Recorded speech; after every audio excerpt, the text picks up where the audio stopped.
3 weeks ago in Los Angeles, you were talking about how we're evolving, and you brought up you used the words, let's do it the new way. And we went thriving babies, thriving mothers, and I wanted to ask you a question about the 1 second pivot. I know we revel in the contrast and the advantage of pivoting quickly. That puts us into like a step 2 relationship with our inner being. We get to share more time in step 2. There's a lot going on here. There is a lot going on here.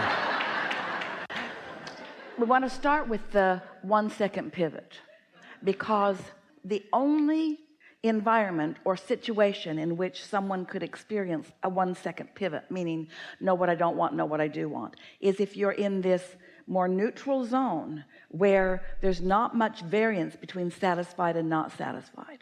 The more variance there is, then the more of what you call time it takes for you to focus yourself into different momentum, because law of attraction is the engine behind all of this. So if you've got a lot of momentum taking you away from who you are, you're not coming back in 1 second, unless that's the second the truck hits you and you move into non-physical. Right. I understand. And so the 1 second pivot, it really is what we're guiding you toward. That's being close enough there that you can make that choice. Otherwise, the further you get from knowing what you don't want and knowing what you do want, then the more of what you call time it takes for you to move yourself thought by thought by thought by thought into the vicinity of alignment. Meditation is the fastest way we know of. And if you're reading the Ask and It Is Given book, take a look at them if you're interested. But they are different processes for different situations that you might find yourself in. And all of them define what emotions might be present when this particular process might be helpful. The only process that covers all of the emotions that's helpful no matter where you are is the process of meditation. Because in meditation, if you've got lots of contrast active in your vibration and you are able to quiet your mind, which we believe anyone can do once they understand how easy it is to do it. Once you quiet your mind, your vibration rises immediately. And that is the most magnificent pivot that we can think of, because the raising of vibration and then the discovery or the accomplishing of vibrational mutuality with your inner being gives you access to infinite intelligence and good timing about all things that pertain to you. Is that what you're getting at? That's exactly what I'm getting at. The next question is, would you speak to the surrender of our compliance with our inner being in the receiving mode? We don't actually use the word surrender that much. A lot of teachers do. But what we would mean if we were using the word, we would mean releasing resistance. We would never mean giving up desire, because you can't.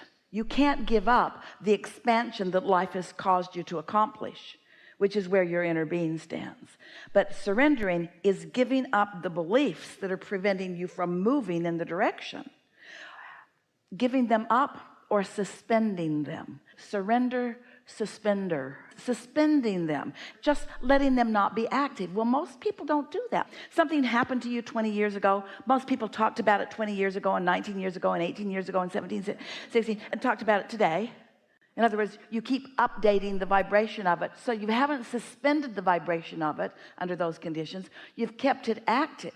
So it's not likely that you're going to have a 1 second pivot now and that all of a sudden you're going to surrender a vibration that you've been practicing all this time, because law of attraction has helped you to keep it active, and it's illogical that you would surrender it unless you find some way to quiet your mind. And when you meditate, do you meditate? When you find yourself in that sort of detached state where you can't really tell your nose from your toe, that detached state where you're just sort of floating and drifting and not thinking, that is the ultimate surrendering or suspending or deactivating of contrasting thought, which allows an instant pivot into all the thought that your inner being has about you. But now hear this. You got there through releasing resistance. And now you're in that satisfying place of non-resistance. Even though your inner being knows everything you want and where every bit of it is and how you can get there, your inner being isn't all of a sudden force feeding you with all of those ideas. Instead, your inner being is allowing you to acclimate to the momentum, and then as the thoughts begin to flow and you acclimate to those thoughts, then you get to witness the improvement of your life. So what are you getting at here? I'm getting at, I want to go over it again. The context was Jerry had read a headline and it said babies and mothers hungry, no medicine. And then a group like this, we got together, and in 10 days they lifted the blockade. And I said, I want to flow this jet stream on this high flying into the subject. We want to discuss this fully with you, and we understand completely what you want. So just relax and let's chew through this for a moment. So the idea of this is that I'm here in this physical body, and that through it I've witnessed things like headlines of things I don't want, that have caused me to want children to be fed and medicine to get where it needs to be, and people to thrive rather than suffer, and prosperity to abound. And oh, there's so much that I want because of the headlines that I've witnessed. Not only I, but billions of others have created this collective vortex of well-being, and source is all over it. But now in my human form, I want to help it along even more than I have been.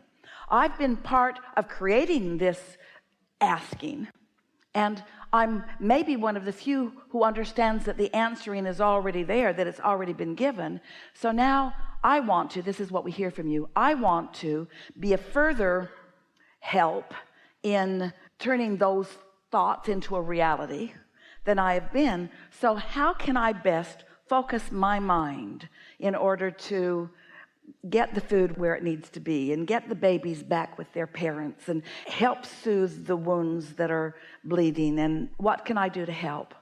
And what we really want you to know is that you've done all that you need to do, maybe not all that you want to do, but you've done all that needs to be done, in that you have identified the problem, which caused you to identify the solution. And if you can trust that source energy is all over the solution, then you living happily ever after is the most that you can do. But that goes contrary to what most people think, because it feels like, wait a minute, they're still suffering and I'm living happily ever after. How does that square? How can me living happily ever after, how can my satisfaction be of benefit to anyone? Because in your satisfaction, you've lifted the vibrational blockade. In your satisfaction, now you are a conduit through which more well-being can flow, where more good timing can flow. And so it is our promise to you, as you hold yourself in a place of satisfaction by not taking score. You see, that's the only thing about this scenario that you've explained to us that isn't the best one, because when you intend to do good and then you watch to see the good you've done, you often are aware of what's not happening as much as you are aware of what is happening. So you have to stay satisfied. You have to be satisfied the source energy is on it. You have to be satisfied that you've launched the rocket. You have to be satisfied that the vibrational reality exists. You have to feel satisfied that everyone has the ability to get what they want. You have to feel satisfied that you are satisfied. That's the most important thing. Be satisfied that you are satisfied, and then ask for awareness of improvement. Ask for awareness that the pressure is being taken off. Watch for the benefit. Esther finds herself feeling like you're feeling often, because she thinks, I'm living happily ever after. Can't I use my alignment in ways to really put some emphasis on some things that could really matter? But almost every time she steps into that arena, she doesn't mean to, but she finds herself pushing against those she believes caused the problem. And then she's worthless to the solution, because now she's back in step one again. So you got to really be in step 5. You got to be really willing to give up your attitude about the problem causers and surrender yourself to the solution. You have to surrender yourself to the solution. It's one or the other. You can't be active on both. So what you're saying is the answer is laughing and singing and playing all day. That's it.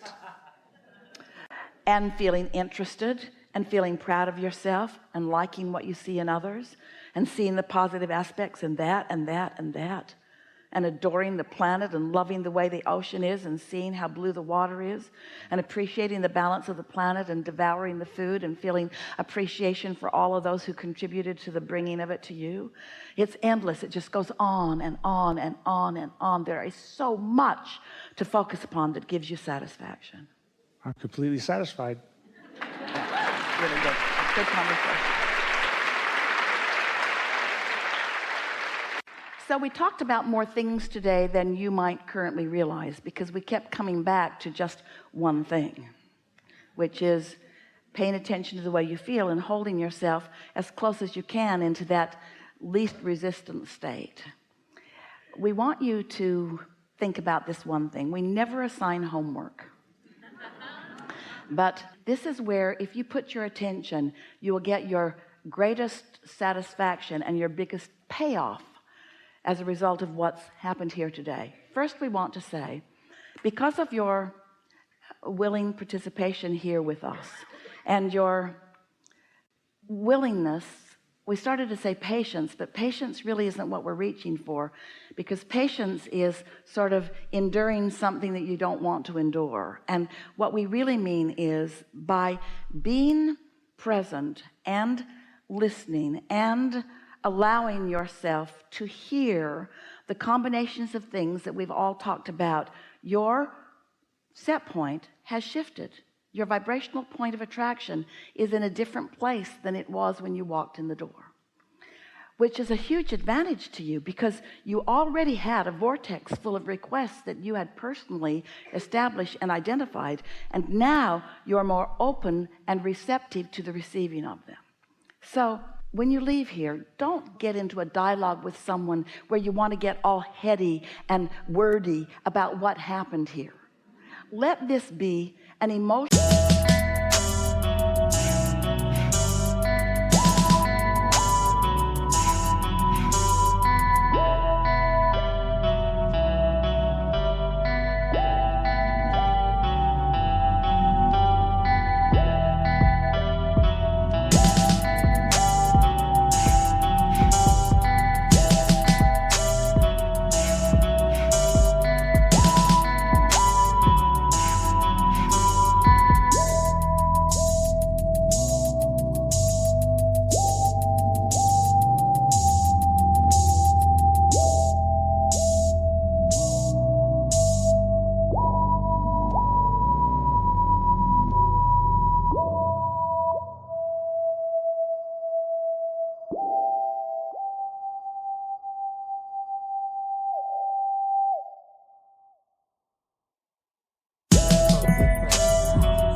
Surrendering. Let it be a shifting of vibration. Let it be a coming together between you and you that you feel more than you think about. Don't try to explain it to anyone, not even if the one that you feel inclined to explain it to was sitting here with you in the room.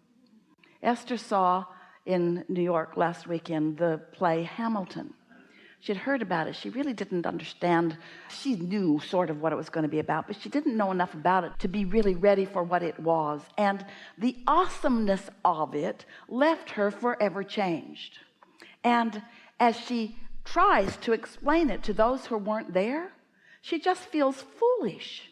Her words just sound like garble as she looks at them and realizes they're getting nothing from her description.